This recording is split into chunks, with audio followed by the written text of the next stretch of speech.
diggante société Sen'Eau nga xam ne moo yore fi mu nekk nii ndoxu Sénégal ak centre de formation bi nga xam ne moo nekk Diamniadio di centre de formation di former xale yi ci liggéeyu bâtiment tabax ñoom ñoo lëkkaloo pour may ay doomu Sénégal yoo xam ne yi ay xale lañu tàggat leen ci métier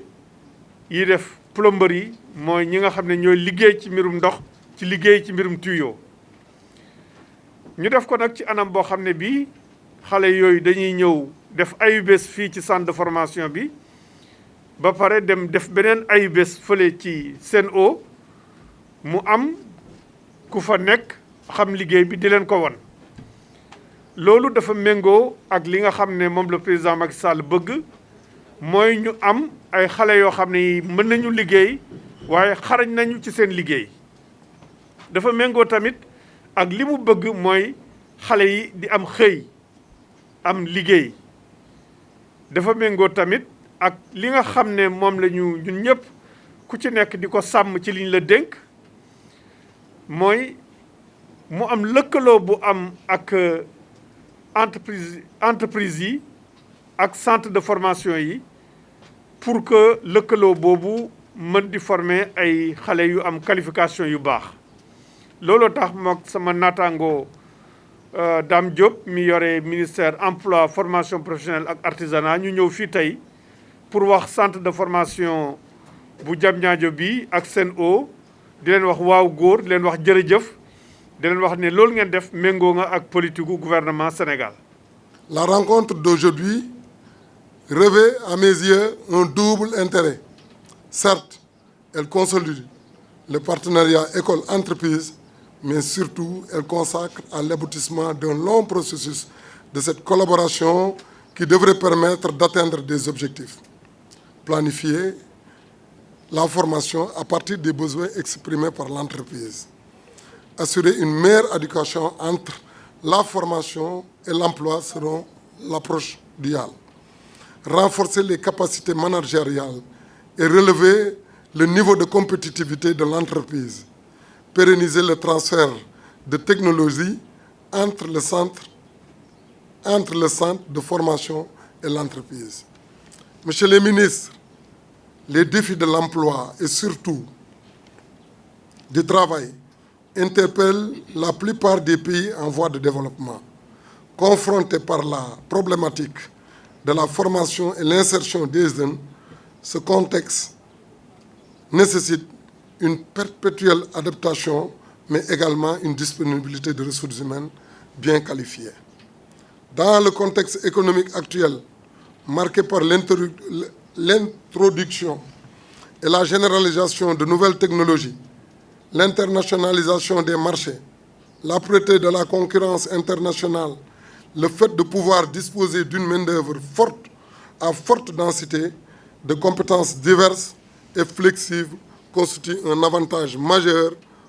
pour les pays comme pour les entreprises. Notre ambition, l'ambition de Sen'Eau, est de contribuer de manière significative à la réalisation d'un Sénégal émergent. Cette ambition est mue par une volonté de professionnaliser tous ces corps de métier en proposant une formation diplômante à des jeunes et leur permettant d'obtenir un CAP de canalisation des réseaux d'eau potable. Il s'agit, pour les jeunes, de saisir une chance,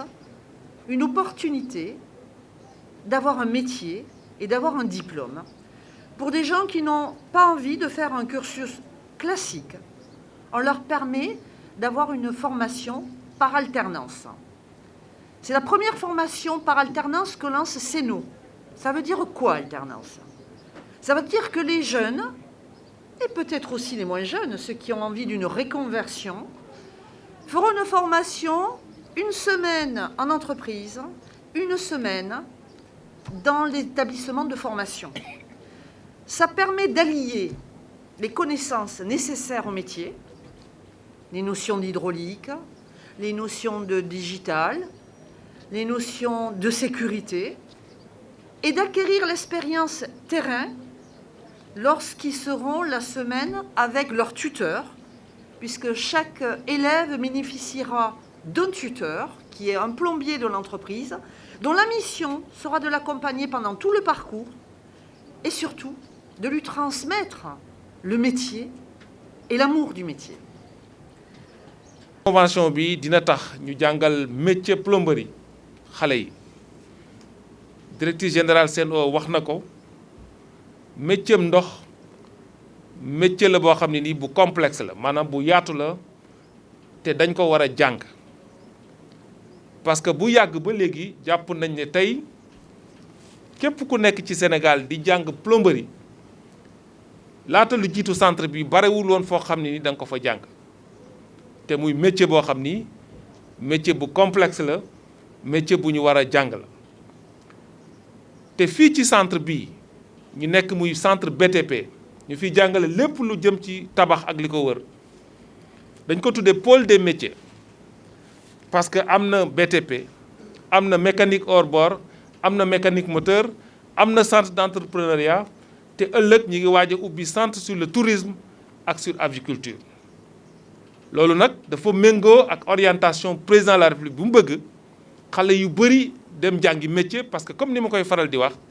xale yi amuñu métier parce que liggéey amul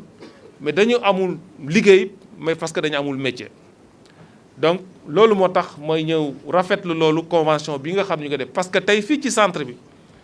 centre la boo xam ni am na niveau de formation bi nga xam ne nii amul dara lu muy ñee dëkk yu mag yi nga xam ne ñooy def lu mel ni donc loolu moo tax may profité ci antenne bi pour ñaax yeneen entreprise yi public comme privé may sant bu baax suma naataangoo ministre Serigne Mbaye Thiam parce que laata muy nekk ministre de l'eau moom nekkoon na ministère bi yor éducation nationale dénkoon ñu formation techniciens yi nga xam ne ñoo nekk ci ministère am pour ñu mën a saytu wàllu tabax yi man école yi ñuy tabax donc damay profité ci occasion pour wax yeneen entreprise yi public comme privé que tey formation dafa nekk loo xam ne nii mënta ñàkk ci fi ñu toll nii donc ma leen di ñaan ñu nekk ay entreprise formatrice et enfin même ay entreprise citoyenne comme ni ko Sen'Eau defee tey pour que ñu mën a contribuer ci former seen personnel d'abord parce que technologie bi ni muy gaawee